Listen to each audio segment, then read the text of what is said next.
Antes de entrar más en detalles en lo que es la organización de la cocina, es importante tener una vista general de lo que consideramos una alimentación saludable. De esta forma vamos a poder tener mejores herramientas para tomar decisiones correctas a la hora de hacer las compras. Ahí, como van a ver ustedes, hay una gráfica, es un óvalo, ¿sí?, donde nosotros empezamos a clasificar los distintos grupos de alimentos según su importancia y según la cantidad que debemos consumir durante el día. Es solamente una guía que les va a servir, pero no la tenemos que tomar como que fuera la referencia al 100%. Una de las cosas principales a tener en cuenta es la actividad física, que eso es algo que le podemos fomentar a los niños, sobre todo, y a los adultos también, con un mínimo más o menos de 30 minutos. Lo ideal serían 60, pero con 30 minutos para empezar vamos bien. Y luego la disminución del consumo de sal. Hoy por hoy tenemos un montón de alimentos que consumimos que contienen alto contenido de sodio. No solamente la sal de mesa en sí, sino aquellos alimentos que son procesados. Por ejemplo, los alimentos enlatados, los fiambres, los embutidos, las galletitas, los procesados como las patitas, las salchichas. Todos esos son alimentos que a los niños les gustan mucho y son muy altos en sodio. Y luego, otro factor a tener en cuenta es la disponibilidad de agua, ¿sí? Hay que hidratarnos con agua potable o mineral, además de utilizar de vez en cuando las gaseosas. Como van a ver ahí en la gráfica, lo que más ocupa lugar es la parte de las frutas y las verduras. Es un grupo de alimentos que por lo general es lo que menos solemos incorporar, pero es lo que más hay que incorporar, ¿sí? Las frutas y las verduras nos van a aportar todas las vitaminas y los minerales necesarios para un montón de funciones metabólicas en nuestro organismo. También algo muy importante de las frutas y las verduras es siempre ir con las frutas de estación. Por ejemplo, si estamos en invierno, las naranjas sería una buena fruta y, por ejemplo, si vemos en invierno melón, bueno, no consumir el melón y sí darle más prioridad a la naranja. De esta forma aprovechamos mucho más los nutrientes.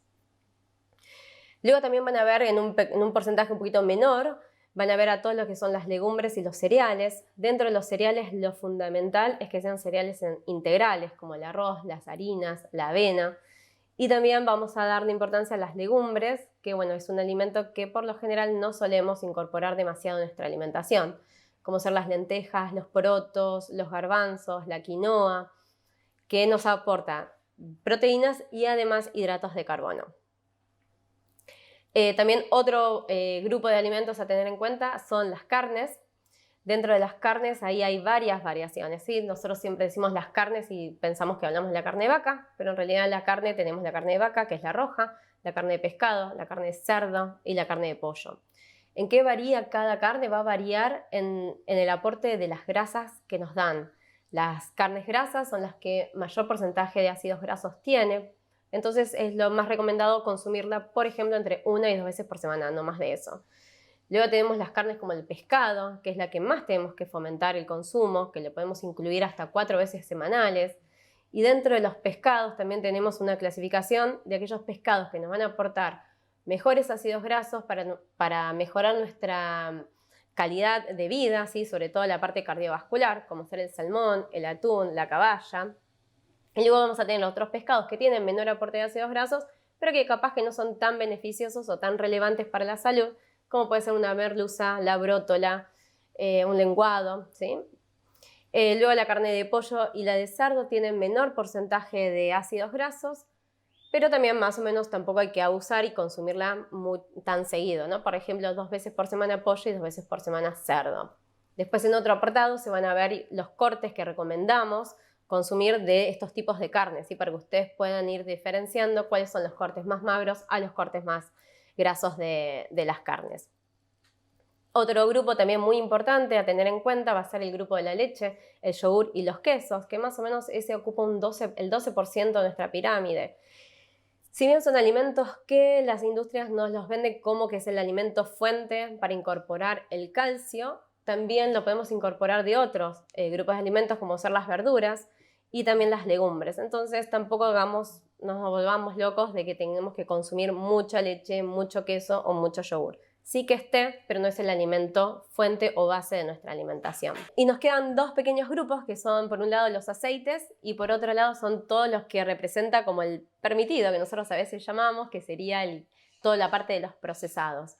Dentro de los aceites no hay que darle poca importancia, ¿sí? Los aceites son fundamentales para el desarrollo de toda la parte neurológica del niño, sobre todo, y luego para la absorción de un montón de vitaminas liposolubles. El tema es qué tipo de grasas vamos a incorporar ahí. Entonces ahí entran todo lo que son los aceites, por ejemplo los aceites que usamos para condimentar las ensaladas, que puede ser de girasol, de maíz, si es de oliva muchísimo mejor. Después nos podemos ir a otros aceites como el de canola y el de chía, pero si nos mantenemos con el de oliva, venimos bárbaro. Los frutos secos como las nueces, almendras, avellanas y las semillas, como por ejemplo las semillitas de girasol, también aportan buenos ácidos grasos.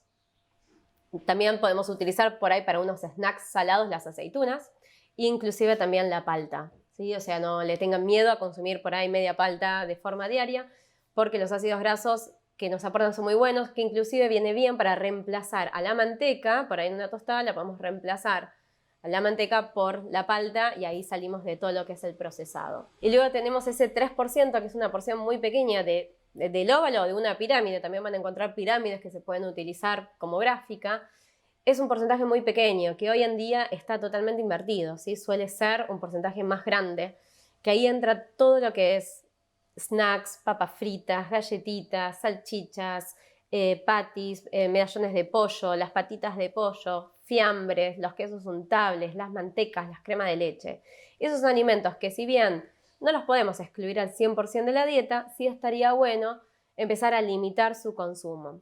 ¿Por qué? Porque son alimentos que están manipulados por la industria, entonces no tienen ningún ingrediente saludable, ningún ingrediente natural, cada vez tienen más ingredientes, entonces cuando un alimento tiene más cantidad de ingredientes va a ser menos sano, y cuanto más barato va a ser el alimento también va a ser menos sano. ¿Sí? Esos son los alimentos ultra procesados, que no deberían llamarse alimentos, pero bueno, los seguimos llamando alimentos igualmente, ¿no?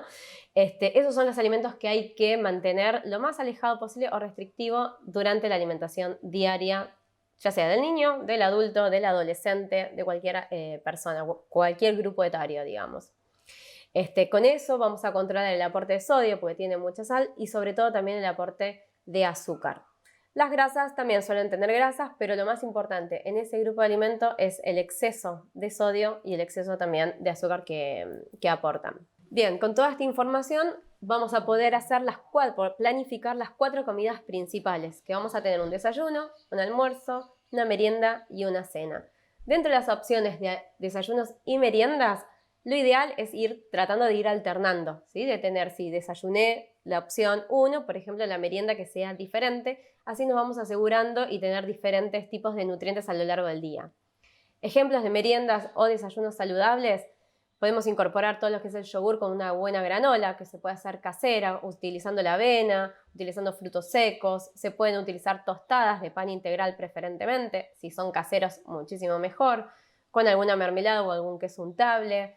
Se pueden hacer los omelets, ¿sí? Ahí el huevo alto en proteínas, buenísimo usar un omelette de jamón y queso y acompañarlos con alguna fruta, licuados de frutas con leche o licuados de frutas con jugos y algunos frutos secos como para darle un poquito más de calorías a los desayunos. Pueden hacer budines integrales, budines de zanahoria, budines de banana con pepitas de chocolate, siempre todo bien controlado en cuanto a las cantidades, ¿no? Y dentro de los almuerzos y cenas, siempre lo ideal es que tanto en un almuerzo como en cena haya una porción de cualquiera de estos tipos de carnes que hablamos anteriormente. Por ejemplo, podemos tener las carnes rojas, las carnes blancas. Dentro de las carnes rojas vamos a encontrar todo lo que es lo de vaca o cordero. ¿Sí? Recuerden que las carnes rojas son las que mayor contenido de grasa tienen. Más o menos hasta un 26% de grasa proviene de cada 100 gramos de carne roja. Luego las carnes blancas como el pollo, el pavo y el cerdo tienen hasta un 2% de grasa, o sea que eso podemos aumentar un poquito más el consumo a lo largo de la semana. Y después nos vamos a ir a los pescados que tienen más o menos aproximadamente un 6% de grasa. Y ahí dentro de los pescados es donde recuerden que tenemos las distintas clasificaciones según el tipo de grasa que aporta, porque acá no solamente vemos el porcentaje de grasa, sino también qué tipo de grasa voy a incorporar. Si podemos los pescados azules como el salmón, la trucha, la caballa, la sardina, muchísimo mejor porque tienen mejores ácidos grasos. Y si no, podemos ir a los pescados blancos como la merluza, la brótola, el lenguado, el bacalao, que son pescados por ahí que no aportan muy buena calidad de grasa, pero el aporte es muchísimo menor. Dentro de los almuerzos y las cenas que planificamos, recuerden que van a estar siempre las verduras. Las verduras no solamente nos van a aportar fibra, vitaminas y minerales, también nos aportan un poquito de energía, de hidrato de carbono, lo mismo como las frutas. Cuanto más crudas sean las verduras, muchísimo mejor porque vamos a aprovechar muchísimo más los nutrientes. Dentro de las carnes y los huevos, si bien habíamos mencionado anteriormente el tema de las grasas, de los diferentes tipos de carne, algo que todas las carnes tienen en particular es el aporte de proteína. Y esas proteínas son fundamentales para todo el desarrollo de la estructura de nuestro cuerpo, no solo la fibra muscular, sino nuestro sistema de defensa ante enfermedades, de nuestro pelo, de las uñas, de la piel, de nuestras hormonas. Entonces hay que incluirla la mayor cantidad posible de carnes a lo largo de la semana.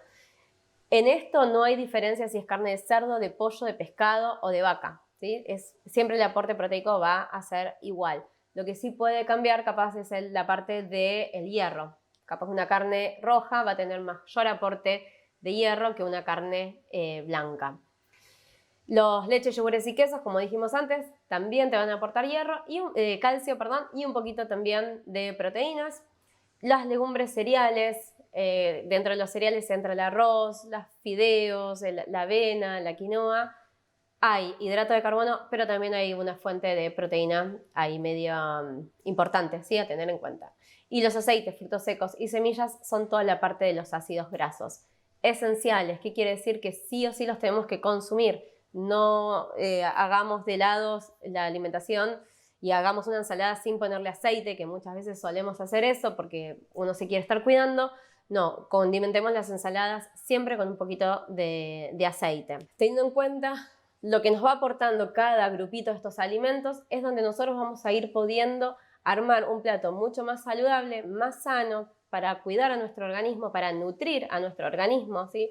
Amén de la cantidad de calorías que nos puede aportar, también tenemos que tener en cuenta qué es lo que nos estamos metiendo en nuestro cuerpo, porque es lo que nos va a condicionar nuestro estado de salud, la que nos va a dejar hacer la actividad física que queremos, pensar, estudiar, leer, razonar y estar sanos la mayor parte de nuestro tiempo.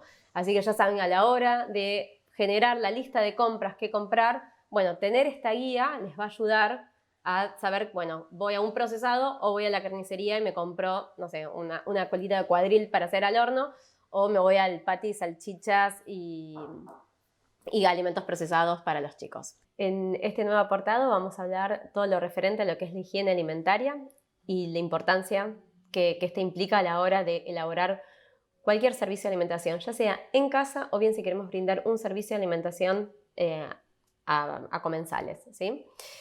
¿Qué tiene que ver, qué significa todo lo que es la higiene alimentaria o por qué es tan importante la higiene alimentaria? Básicamente es para prevenir cualquier tipo de enfermedades que puedan llegar a desarrollarse a través de los alimentos, ¿sí? Ya sean porque estos no están cocidos correctamente o bien porque cuando fuimos al proveedor y los compramos no nos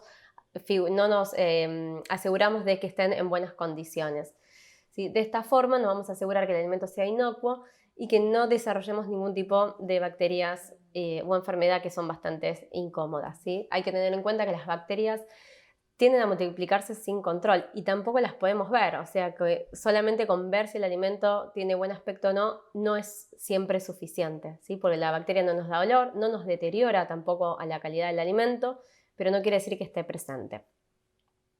Cuando nos intoxicamos por algún tipo de bacteria que tenga ese alimento, las personas por lo general van a tener síntomas como ser los vómitos, fiebres, diarreas, muchísimo dolor, ¿sí? ¿Qué puede pasar a lo largo de un tiempito? O bien se puede ir agravando si no son tratados con los antibióticos adecuados. Inclusive también se pueden provocar casos de muerte si no son controlados a tiempo. Para poder evitar todo esto hay que tener ciertas normas, hay que seguir ciertas normas, ¿sí? Y tener hábitos de higiene, ¿ok? ¿Qué son esos hábitos de higiene? Va a ser la higiene personal y también la higiene en lo que es la parte del alimento.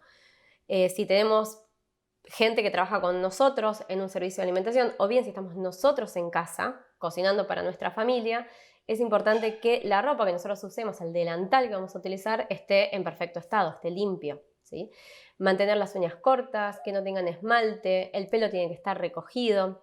No utilizar ningún tipo de anillos, pulseras, relojes, ¿sí? Porque eso se puede caer mientras estamos manipulando el alimento y va a contaminar obviamente al alimento. Otra cosa es obviamente es el lavado de manos. Antes de empezar a cocinar hay que lavarse las manos. Si por algún motivo se interrumpe esa cocción porque tenemos que atender el teléfono, tocamos el celular o lo que fuera, hay que volverse a lavar las manos y luego continuar con la manipulación de los alimentos. Cuando estemos manipulando los alimentos, siempre tener el pelo atado. Si se puede utilizar un gorro o una cofia, muchísimo mejor. No comer ni masticar chicle, tampoco fumar durante la manipulación de los alimentos, ya sea que porque los estamos cocinando o bien porque los estamos guardando. Tampoco hay que tosar ni estornudar cuando cocinamos. Y en caso de sufrir por ahí algún incidente en la piel, porque nos lastimamos y demás, tienen que estar bien cubiertos, o bien por ahí ese día, si estamos muy dañados, directamente no manipular el alimento.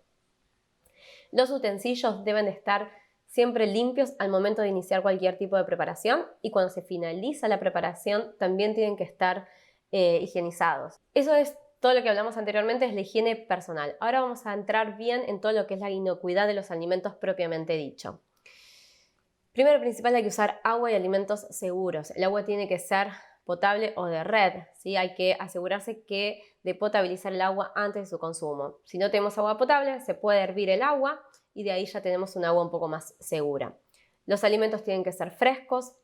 Hay que priorizar alimentos ya procesados como la leche pasteurizada, nada de tomar leche de campo, ¿sí? Siempre los alimentos tienen que estar pasteurizados. Lavar las frutas y las verduras minuciosamente, especialmente si las vamos a consumir crudas. Y no utilizar alimentos posteriores a la fecha de vencimiento. Es importante cada vez que vayamos al supermercado leer la fecha de vencimiento de los alimentos. Luego también tenemos cómo mantener la higiene, ¿sí? Ya lo habíamos dicho que hay que lavarse las manos previo a preparar cualquier alimento, las veces que sea necesaria durante la preparación. Lavar y desinfectar todas las superficies, utensilios y equipos que vamos a utilizar en la elaboración de alimentos. Mantener la higiene personal y de la cocina y proteger a los alimentos y a las áreas de cocina de todo tipo de insectos, ya sean moscas, mosquitos, cucarachas, también mascotas, ¿sí? No hay que cocinar alrededor de las mascotas y cualquier otro tipo de animales. Después el correcto lavado de manos, capaz que ahora ya es más común por el tema que estuvimos viviendo en estos últimos meses, pero no es tipo me lavo las manos y ya está, sino tiene que ser por una duración de 20 minutos y tengo que recubrir bien todas las áreas que se me juntan de las manos, ¿sí? Bien fregar bien los dedos uno por uno, las manos y los puños, ¿sí? Siempre, y en lo posible lavar hasta acá los brazos. Otra cosa muy importante a tener en cuenta es que hay que siempre separar los alimentos crudos de los cocidos. Nunca hay que meter en el mismo equipo alimentos cocidos y crudos, ¿sí? Porque ahí se puede generar una contaminación cruzada que vamos a hablar un poquito más adelante. Los equipos y los utensilios que vamos a utilizar, como ser las cucharas, las tablas, los cuchillos, también. Si utilicé una cuchara o un cuchillo para cortar algo crudo, no puedo utilizar, por ejemplo, un vegetal, no voy a utilizar el mismo para cortar la carne, tienen que ser diferentes. Igualmente si son cocidos. Un vegetal cocido o un vegetal crudo tiene que ser utilizado diferentes utensilios. Bueno, y hay que conservar obviamente los alimentos en recipientes separados de los crudos y de los cocidos. Otro punto muy importante es que los alimentos tienen que estar cocidos, bien cocidos, ¿sí? Más o menos la temperatura para unas carnes, por eso es muy importante tener un termómetro en la cocina, es más o menos entre 75 y 80 grados centígrados, ahí tienen que llegar todas las carnes. En el caso de las sopas, a 70 grados centígrados aproximadamente.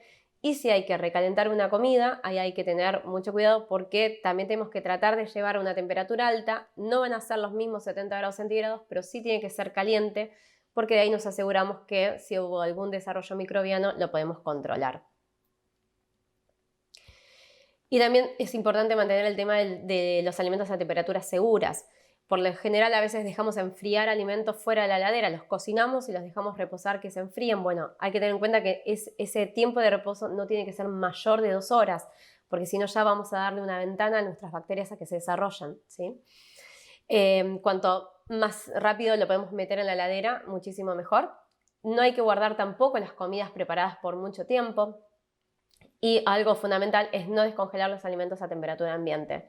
Los dejamos siempre descongelar en la heladera o bien se puede utilizar el microondas. Otro punto clave es la organización, ¿sí? O sea, yo ya tengo todo lo que es la parte de la higiene de mis alimentos, ahora es qué comprar. Entonces, para poder hacer bien las compras organizadas y tener en cuenta todas estas cosas que nosotros mencionamos anteriormente, es hacer una lista de compras, ¿sí? Cuando vamos a hacer la lista de compras, poner siempre los alimentos frescos, los alimentos secos, los alimentos enlatados que vamos a utilizar e ir fijando el tema de las fechas de los vencimientos.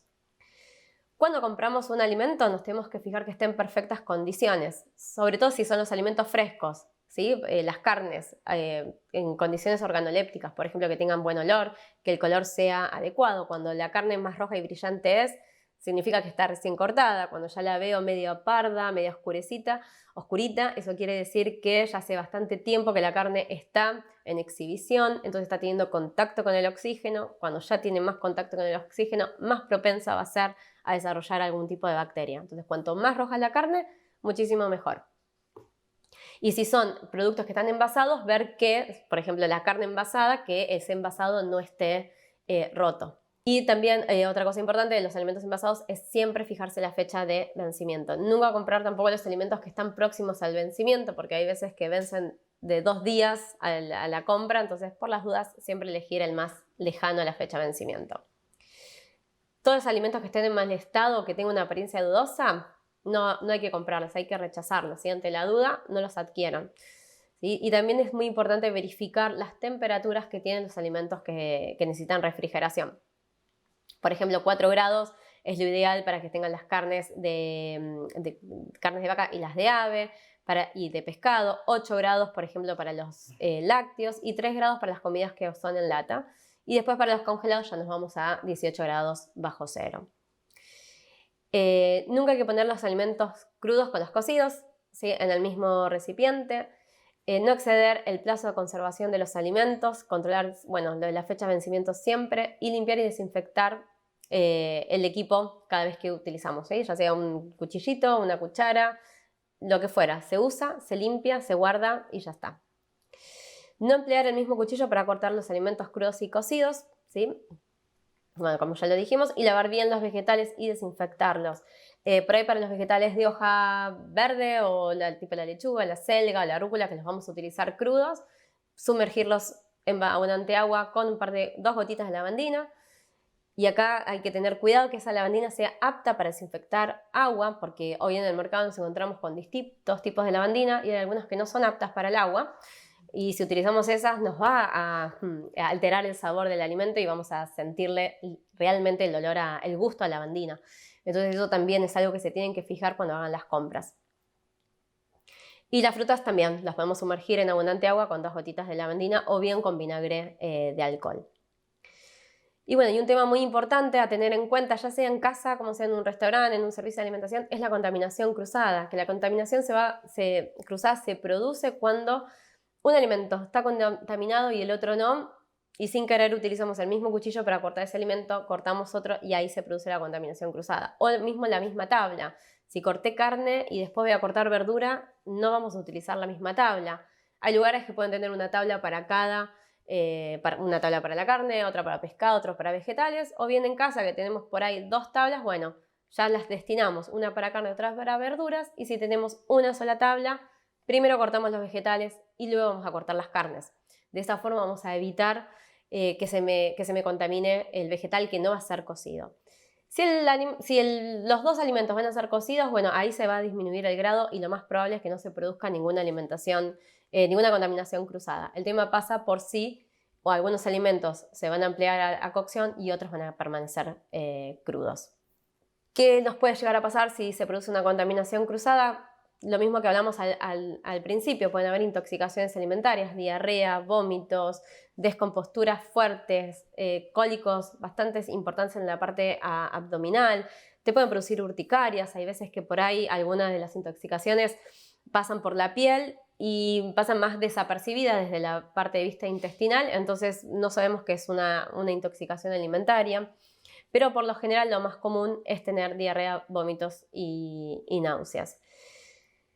Dependiendo del grado de salud, puede pasar desapercibido, puede pasar más o menos de 7 a 10 días este cuadro y luego volvemos a la normalidad. Si tenemos un estado de salud un poquito más débil, ¿sí? Podemos tener consecuencias muchísimo más graves, y siempre hay que tener en cuenta esto para los niños, los ancianos, los enfermos y las personas embarazadas, que serían los grupos de riesgo, que si llegan a contraer algún tipo de intoxicación, bueno, no puede llegar a tener resultados bastante graves. Todo esto es muy importante, ¿sí?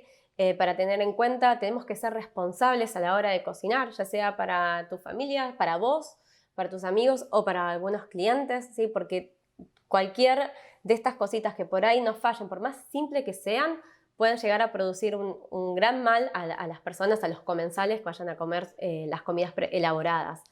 Si se cocina en conjunto, esto hay que instruirlo a las personas con las que se van a trabajar, ya sean amigos, por ahí hicieron un microemprendimiento pequeñito. Bueno, todas estas cosas, cuanto más atención le prestemos, muchísimo mejor nos va a ir en el servicio y vamos a evitar el desarrollo de cualquier tipo de intoxicación alimentaria, que puede pasar de largo o no, o puede ser bastante grave.